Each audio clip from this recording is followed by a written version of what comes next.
Hello friends, welcome to my blogging channel. তো তোমাদেরকে নতুন একটা ব্লগে নতুন একটা সকালে অনেক অনেক স্বাগত।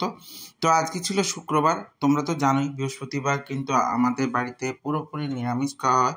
তাই শুক্রবার দিন একটু মাংস খাবো বলে চিকেন নিয়ে চলে এসেছিলাম। তো আজকে কিন্তু ক্যাপশনটা দেখে বুঝতে পারছো যে কি রান্না হতে চলেছে, রসিয়ে কষিয়ে মুরগির মাংস।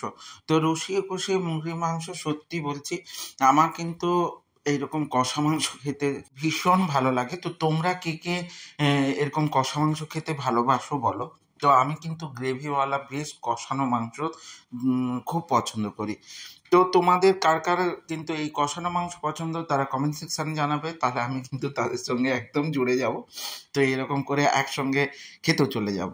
তো দেখো, কাকিমা বোন মিলে সমস্ত মশলা রেডি করে দিয়ে দিয়েছে। তারপরে কড়াইতে তেল বসিয়ে দিয়েছি।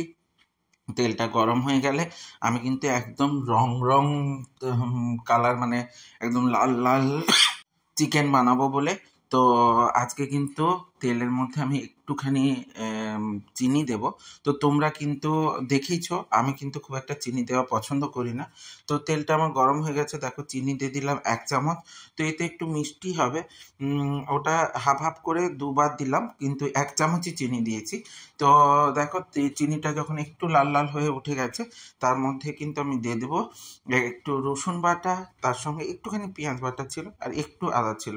তো পুরোটাই দেব এবং ফোড়ন হিসেবে দিলাম আমি একটু গরম মশলা। তো মেনলি আমি এলাইচি দিয়েছি, তো এলাইচি আর একটু গরম মশলা দিয়ে দেওয়ার পর ওই রসুন বাটাটা দিয়ে দিলাম।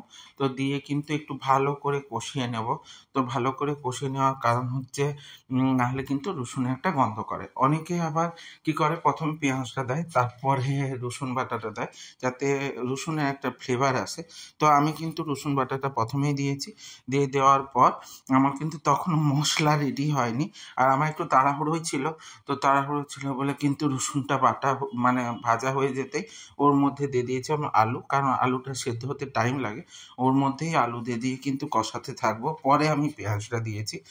তো তোমরা আগে পেঁয়াজটা দিয়ে কষিয়ে নিতে পারো। তো আমাদের কিন্তু চিকেনে আলু দেওয়া হয়। তোমাদের কার কার বাড়িতে চিকেনে আলু দেওয়া হয় বলো। অনেকে কিন্তু চিকেনে আবার আলু পছন্দ করো না। আমাদের যেহেতু চিকেন হলে আর কিছু হয় না ওদিন, তো সেই জন্য চিকেনে কিন্তু একটু আলু দেওয়া হয়। তো চিকেনের ক্ষেত্রে একটু আলু দিয়ে দিলে আর কোনো সবজি লাগে না, ওটা দিয়েই খাওয়া হয়ে যায়।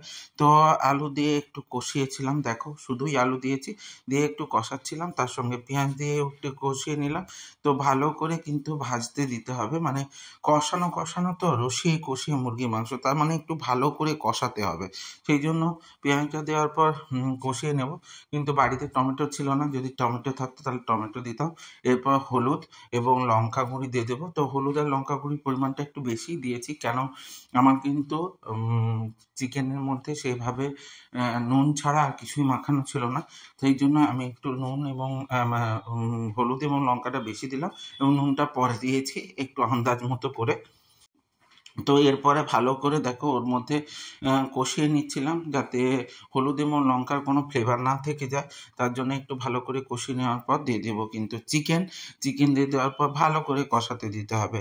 তো আমার এই ব্লগগুলো তোমাদের কেমন লাগছে বলো তো। মাঝে মাঝে আমি তোমাদের রান্নার ভিডিও নিয়ে আসি।